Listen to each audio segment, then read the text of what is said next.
getting ready for my next fight. And I want to wish a happy 28th to my favorite prospect. Signed, sealed, and delivered. The boxing scene has finally arrived at one of its most anticipated summer spectacles as Jaron Ennis and Xander Zayas get ready to square off on June 27th at Barclays Center. The Philadelphia star has already set the tone with a powerful statement, making it clear that his ambitions stretch far beyond adding another victory to his resume. Ennis sees this matchup as a major step toward establishing complete control of the sport, and his confidence has already fueled non-stop conversation across the boxing world. Feeling great, man. About to be a 2-time weight division unified champ. Man, I'm snapping my legacy, man. It's only up, man. I'm about to show the world I'm the best in the world. I'm gonna continue to keep showing the world I'm the best in the world.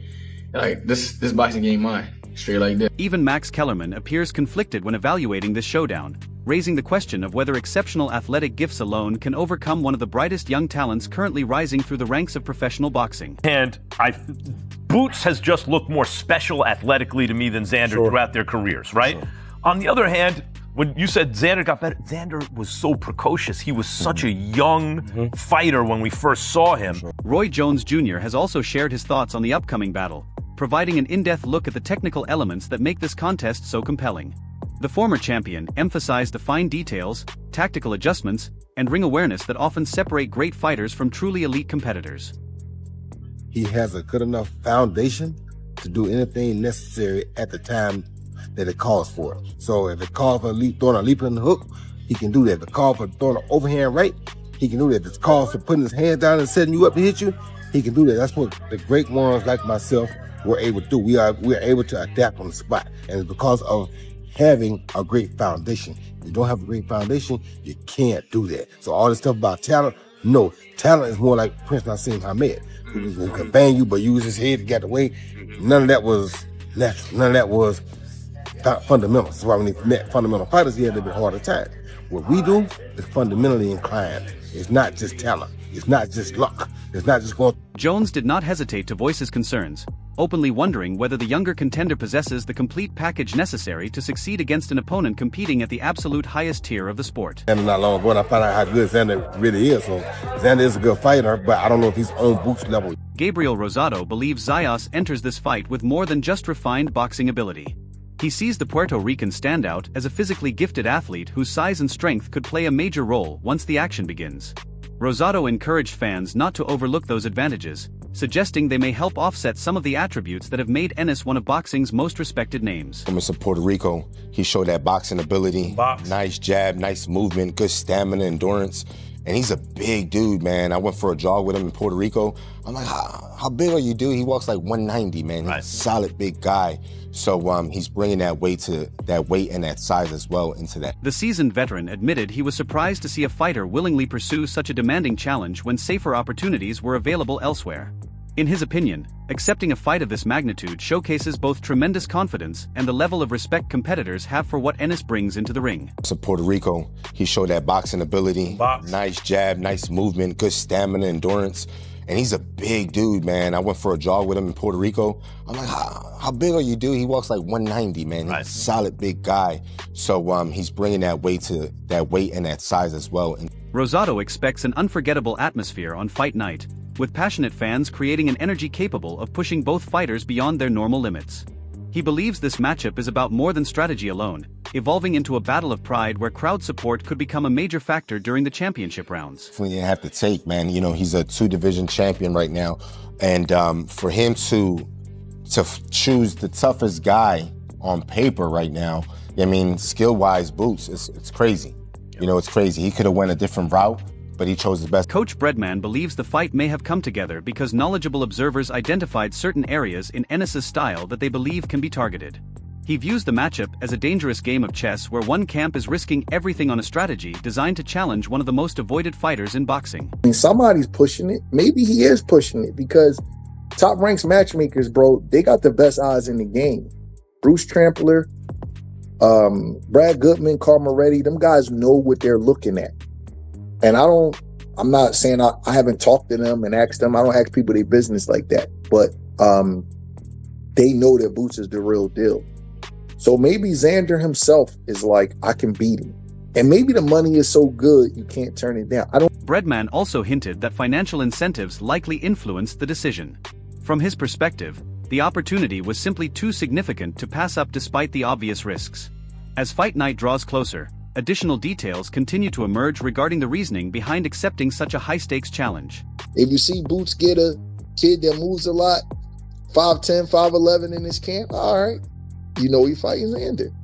Gotta watch and see.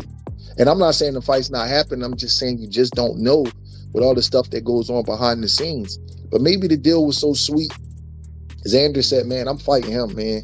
I don't want to do this when I'm 30, 35, 40. I want my money now. The storyline becomes even more intriguing when Breadman points out that Zayas enters the bout as a champion.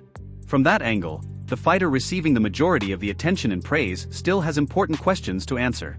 It creates an interesting clash between proven accomplishments and growing reputation. The confident kid. Xander has 2 belts. Boots don't have any at 154. Xander might say, y'all may think he all that, but I don't. That's how a fighter is supposed to think. And I respect it. It's up to Boots to prove to him that he is. Mike Coppinger noted that despite the excitement surrounding one fighter's future potential, the biggest examination still lies ahead.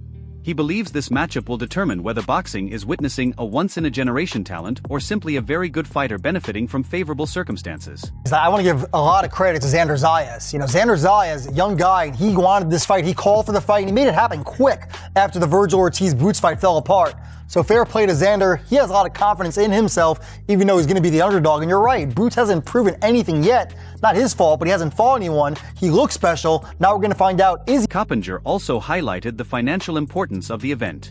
With a rapidly expanding fan base and a physique that may not remain in the division much longer, he views this as the ideal moment for a young star to capitalize on the biggest opportunity of his career. He looks special in that fight, and there's a reason why there's so much hype around Boots.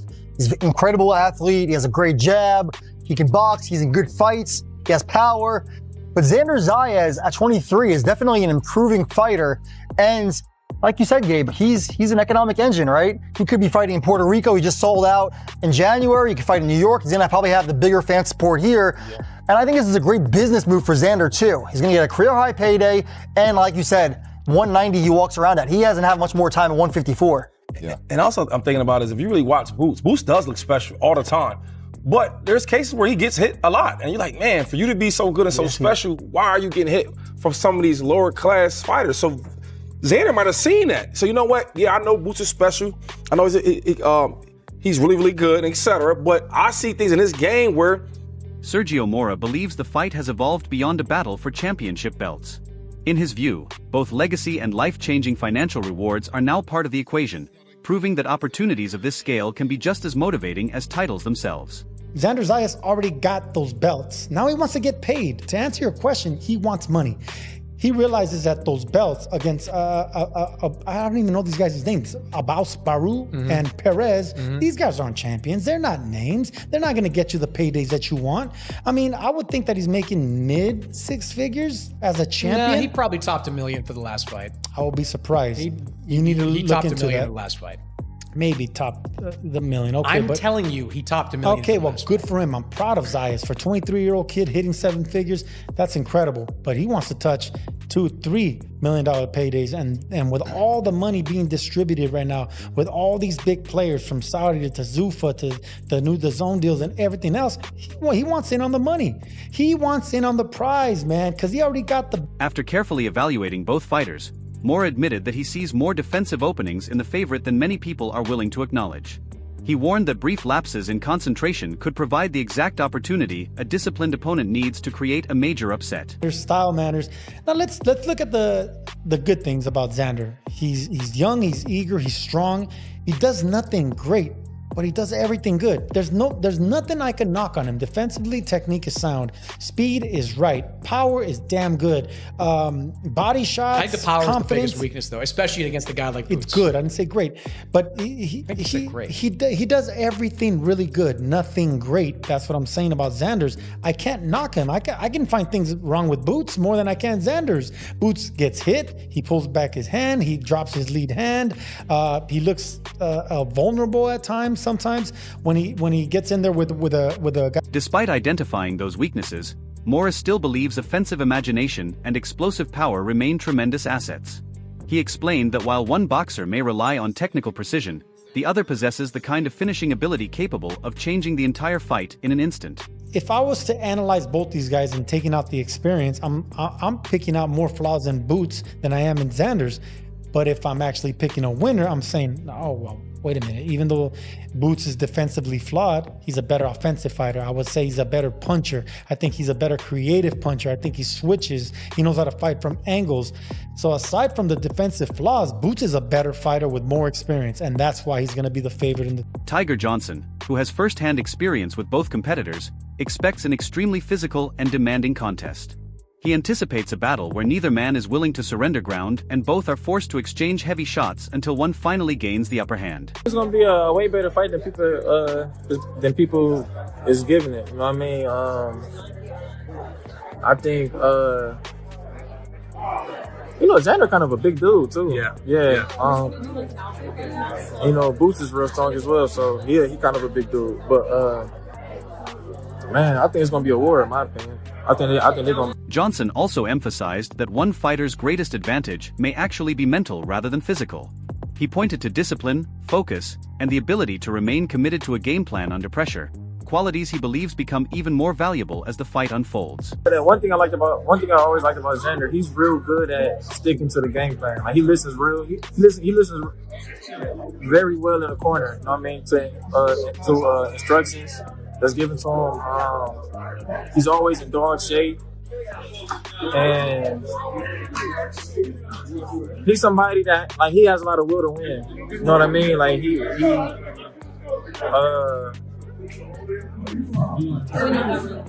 can always count on him to not fade away from the fight. He don't, you know what I'm saying? He don't weekends at the round. According to Johnson, dealing with elite speed and switch-hitting versatility presents a difficult challenge for any opponent. He stressed that maintaining concentration at all times is critical because a single mistake against a fighter with those abilities can instantly alter the outcome. I would say, Boots is real athletic. He's real versatile. He can fight right hand, southpaw. You know what I mean? He's fast. Good reflexes. So somebody that you just gotta be on your P's and Q's with, and just Chris Mannix raised concerns regarding the physical strain of making weight. He suggested that one of the fighters appears to be facing increasing difficulty reaching the division limit, something that could eventually play a significant role once the bell rings. Sees the end coming for him at 154 pounds. Xander Zayas is a big kid. He has been at 154 pounds since 2021. If you've seen him at these weigh-ins, he sucks himself down. He looks rough on these actual weigh-ins. So did Boots at 147. I agree, but Boots is coming up from he's coming up though. He's on 154. Boots, it's actually a good example. Boots knew it was done. It was over for him at 147. He needed to go up in weight. I think Xander Zayas is at that. Mannix also described the event as a massive business opportunity driven by two passionate fan bases meeting in New York City. To him, this is far more than a title fight. It is a calculated move designed to secure a career-changing payday before future weight adjustments become unavoidable. At that point, the best thing to do in this situation is to cash out with the biggest possible payday.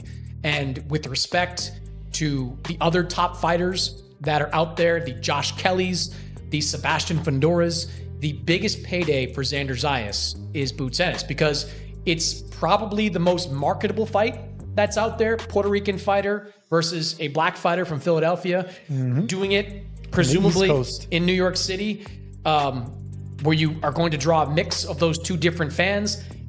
The promotion, you got plenty of time to promote this thing, so you're gonna have a chance to do a decent number on pay-per-view. This is the biggest payday available.